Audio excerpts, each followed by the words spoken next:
Баршаңызға сәлем достар, қалдарыңыз қалай? Бүгінгі біздің тақырыбымыз таңғы асқа гренки дайындаймыз, яғни нанды жұмыртқамен қуырамыз.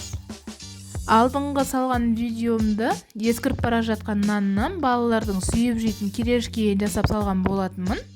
Егер қажет болса, қазір осы экранның бетіне сол кирешкенің рецептісі шығатын болады. Әлде мен арнама тіркелмеген болсаңыз, видеоның соңына дейін қарап, арнама тіркеліп кетіңіз. Гренкиді дайындау үшін ең алдымен нанымызды турап аламыз.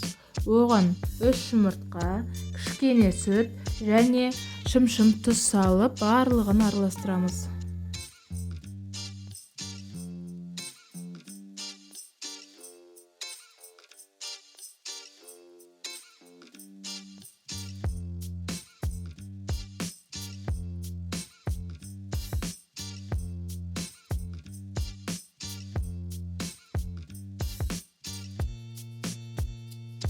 Араласқан жұмыртқамызға туралған нанымыздың екі бетін батырып алып, қызып тұрған майға нанымызды қызартып қуырамыз.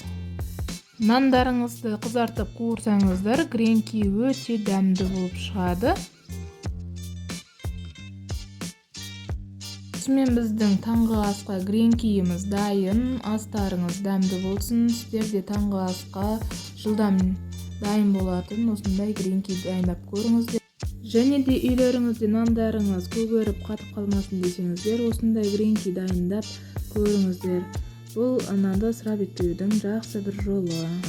Сіздермен болған мен Гаухар. Арнама тіркеліп, лайк басып, комментарий қалдырып кетіңіздер.